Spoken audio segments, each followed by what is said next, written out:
I dropped the phone. It slipped from my trembling hands and hit the floor with a dull thud.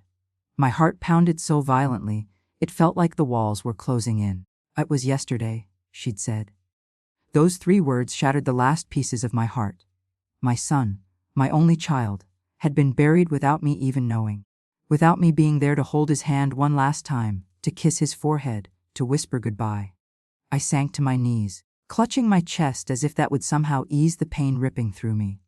My daughter-in-law, Melissa, didn't even sound sorry. Her voice was cold, detached, like she was talking about a stranger, not the man I gave birth to and raised through every storm life threw at us. Daniel was my everything. After losing my husband in a car accident when Daniel was just 8, he became my reason to live. We were a team, 2 against the world. He was a bright, kind boy who grew into a man I was endlessly proud of. He'd call me every Sunday, no matter how busy life got. "Mom," he used to say, "you're my anchor. I'll always be there for you." But people change. Or maybe love just fades when someone new steps in. It all started to shift the day he brought Melissa home. She was beautiful, poised, and polite enough to fool anyone, but I saw the calculation in her eyes. She came from money and carried herself like she was doing everyone a favor by being in the same room. Still, Daniel loved her. He looked at her like she hung the moon, and so I bit my tongue and smiled through every subtle insult she threw my way. At first, it was small things, missed phone calls, canceled visits. Then it became bigger. Daniel stopped calling altogether, saying Melissa was stressed and didn't like visitors.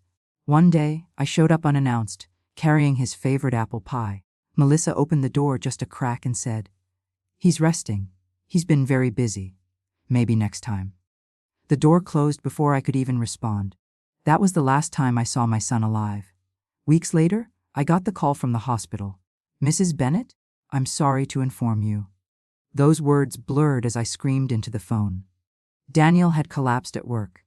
They tried to revive him, but it was too late. My world tilted off its axis that day. The nurse said the family had been notified and arrangements were being made. Family. That meant Melissa. I dialed her number immediately, choking back sobs.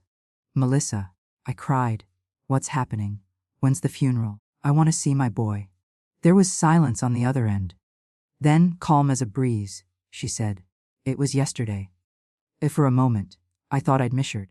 What do you mean yesterday? You had the funeral without me." She sighed like I was inconveniencing her. "It was a private service. Daniel wouldn't have wanted a big scene." I could barely breathe. "I'm his mother! You had no right!" But she'd already hung up. The days that followed blurred together. I couldn't eat, couldn't sleep. I just sat in Daniel's old room, clutching his childhood baseball glove, inhaling the faint scent of him left on the leather. I was drowning in a grief that had nowhere to go. 3 days later, I went to the cemetery on my own. It wasn't hard to find his grave. The soil was still fresh. His name carved into the cold stone looked surreal, like a cruel joke. Daniel Bennett. Beloved husband. That was it. No mention of son. No trace of me in the words that marked his existence. I fell to my knees, fingers digging into the damp earth as I whispered, "I'm sorry, my love. I'm so sorry I wasn't there." I sat there for hours, talking to him as if he could still hear me. I told him I missed him, that I forgave him for letting her come between us, that no matter what, he'd always be my boy. But something about the whole thing felt wrong. Too sudden, too convenient. Daniel was healthy. He jogged every morning, ate well, never smoked. Heart attack, they'd said. I wanted to believe it. But the gnawing feeling in my gut wouldn't let me rest. A week later, I went to collect his personal belongings from their house. Melissa opened the door with a fake smile. "You can take whatever you want," she said, her tone dripping with sarcasm. The house looked immaculate, almost unnaturally so. No trace of Daniel's warmth. No framed photos, no worn sneakers by the door. It felt cold, sterile, like he'd never lived there. In his study, I found his work bag and a few files. As I packed them up, a small envelope fell from one of the folders. It was addressed to me. My heart raced as I tore it open. Inside was a short note, written in Daniel's handwriting. "Mom, if anything ever happens to me, please don't trust Melissa. I've been feeling unwell lately, and I think something isn't right. I love you. Always. My hands shook. The room spun. Every instinct screamed that I needed to go to the police. The investigation that followed felt like something out of a nightmare. Toxicology reports revealed traces of poison in Daniel's system, administered slowly over time. Melissa had been slipping it into his meals.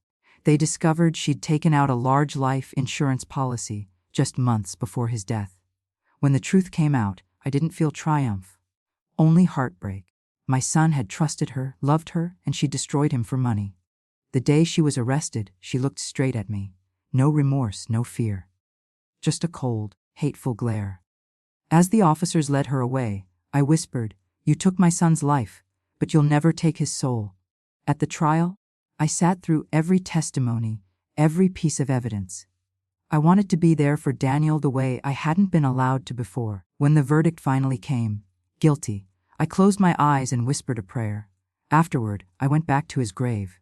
This time, I brought white lilies, his favorite.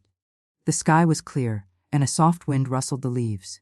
For the first time in months, I felt a strange peace settle over me. "I found out the truth, Daniel," I said softly. "And I hope you can rest now. I'll visit you every Sunday, just like you used to call me. We'll still have our time, my love. Always." As I placed the flowers on his grave, I looked up at the sky, the sunlight breaking gently through the clouds. For a fleeting moment, I could almost feel him there beside me, warm, smiling, free. Because even in death, a mother's love doesn't end. It endures, it forgives, and it fights until the very last breath.